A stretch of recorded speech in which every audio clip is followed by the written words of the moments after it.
A ideia que saiu de Sartre, na peça Entre Quatro Paredes, quando ele imagina pessoas numa espécie de inferno claustrofóbico e uma personagem diz que o inferno são os outros.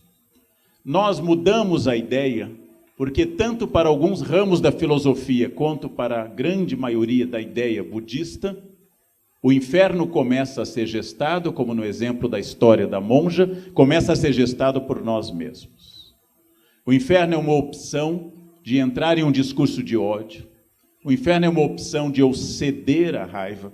O inferno é uma opção de eu transformar aquilo que eu discordo em um movimento destrutivo de aniquilação do outro. Naturalmente, desarmar pela consciência, pelo exercício, pela meditação, pela sabedoria, essa bomba relógio que nosso eu, nosso narciso, nossa vaidade produz em nós. Bomba relógio que faz com que as pessoas, como eu sempre lembro, sejam capazes de perseguir um homem que cortou a sua frente.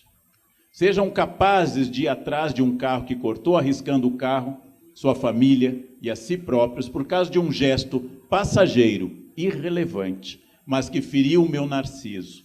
E eu entrei em um círculo de diálogo com a raiva ou descuido do outro. Como eu disse, citando a um monge que conheci em Wutaishan, na China, quando eu atiro uma brasa cheia de raiva em alguém, talvez eu atinja a pessoa com a minha palavra, que é a brasa incandescente. Mas em 100% dos casos eu queimo a minha mão. Então o problema não está apenas em ser compreensivo com os outros, não por uma caridade ou uma compaixão externa, mas por uma educação interna que coloca no meu caminho, como me ensinou um religioso jainista na Índia, que coloca no meu caminho pessoas difíceis para que eu queime karma. E algumas pessoas queimam karma em 3º grau, rapidamente e com intensidade. Toda vez que alguém me enfrenta, toda vez que alguém discorda de mim, ela está sugerindo que eu saia da minha zona de conforto. Está sugerindo que minha vaidade não me domine. Está mostrando que eu sou limitado em relação ao universo. Está me convidando a crescer. Todas as vezes que alguém concorda inteiramente comigo, me elogia e acha o máximo qualquer bobagem que eu digo, essa pessoa está favorecendo o meu narciso.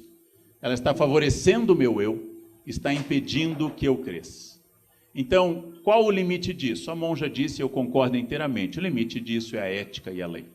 O limite disso é que eu posso discutir qualquer coisa, mas não posso discutir com alguém que diz, eu sou pedófilo. Eu digo, tudo bem, é o seu jeito de ser, a gente tem que entender. Não, esse é o crime, essa é a ética, essa é a violência, essa é a barbárie. Agora, quanto ao resto, sempre e permanentemente, um exercício de educação de si. Às vezes eu consigo, às vezes eu não consigo. Vejam, as pessoas têm direito a dizer o que querem, é um direito constitucional. Eu só me ofendo quando eu concordo com elas. Ataque é veneno, veneno só funciona se eu tomar. Ataque é veneno, eu preciso tomá-lo. Então, se eu não tomar, o veneno não funciona.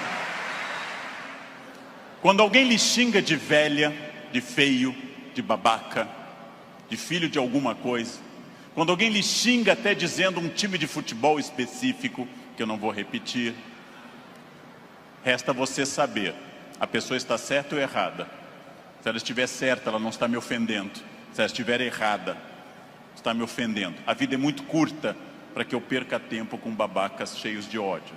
A vida é muito curta para isso, né? Mas qual o problema? É o problema quando a pessoa é catequética. Catequista religioso é tão insuportável quanto catequista ateu. Aliás, um ateu é quase sempre insuportável. Um religioso é quase sempre insuportável. Não? Agora eu vou dar um conselho, porque eu também tenho horror a catequistas como você. Um conselho que foi dado pela minha avó camponesa alemã. Nunca toquem tambor para maluco dançar. Nunca toquem tambor para maluco dançar. Nunca. Não deem corda. Concordem imediatamente em primeiro lugar, porque é inútil. É inútil.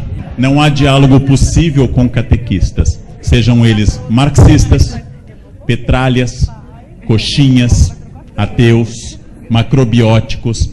adeptos do fogo de chão, churrascaria, não há diálogo com quem é dogmático. Não há diálogo com quem é dogmático. Não há diálogo com alguém que acha que um casal homoerótico é o fim do mundo. E não há diálogo com alguém que acha que ser homoerótico é a coisa mais bonita do mundo. Não há diálogo com essas pessoas. Só há diálogo com alguém que sabe a sua limitação nesse mundo. Que aquilo que eu faço no mundo, sendo o que eu for, é irrelevante em relação ao total do universo. Mas só diz relevância a mim. Exclusivamente a mim. Então essa é uma questão complexa. Agora, eu até, por vaidade de professor, eu gostaria de ser mais influente do que eu sou. Então, como professor, eu dou aos alunos textos de ideologias variadas, para que eles escolham o que eles acham. Sou um relativista da ideia de verdade. Acredito, agora sim vai aparecer um pastor, João 8,32, acredito que conhecereis a verdade os libertará. Mas a principal coisa que a verdade liberta é do sono dogmático. O sono dogmático. Ou seja, da crença que aquele meu universo totaliza tudo. Geralmente acompanhada de pessoas de formação deficitária. Temo um homem de um livro só. Temo aquela pessoa que estudou as reformas sociais de Beccaria na Itália e cita isso o resto da vida. Temo uma pessoa que compreendeu as digestas de Justiniano e acha aquilo a chave da sabedoria. Tem uma pessoa que lê uma biografia de Clóvis Bevilacqua e passa a citar aquilo durante 30 anos. Temo muito isso. Temo tudo isso. Gosto das pessoas que leram coisas contraditórias e que têm dúvidas. Pessoas que têm dúvidas conversam. A dúvida é o início de todo o processo filosófico. Algumas pessoas são monotemáticas, falam do mesmo assunto, têm um interesse obsessivo num único tema e impõem a todo o grupo aquele tema como se todos compartilhassem do mesmo desejo. Outras pessoas são particularmente agressivas, usam um tom de voz, uma argumentação e uma imposição que perturbam o ambiente. Outras são o que nós costumamos chamar de folgadas. Nada fazem, consideram que os outros devem colaborar para que ela seja feliz. Não entram na divisão de tarefas ou esperam ser servidas. Há muitas formas de dificuldade e em todo o ambiente familiar e de trabalho existem parentes e existem colegas que são difíceis. Os budistas dizem que as pessoas difíceis queimam nosso karma negativo. Dá para evitar alguém difícil? Nem sempre. Não é possível em todas as ocasiões que eu me afaste da pessoa difícil. Às vezes não é minha escolha. Mas se eu tenho interesse e se isso é importante, eu posso ajudar essa pessoa difícil a melhorar. Se eu não tenho interesse e não é importante para mim, eu devo me afastar. Mas quando isso não é possível, acima de tudo, eu devo encontrar uma área de equilíbrio comigo mesmo para entender que aquela pessoa é difícil e que eu não devo entrar nesse jogo da dificuldade dela.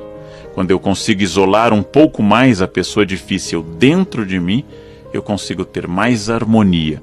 E se eu não posso evitar o contato, pelo menos eu evito o dano e a raiva de conviver com uma pessoa difícil.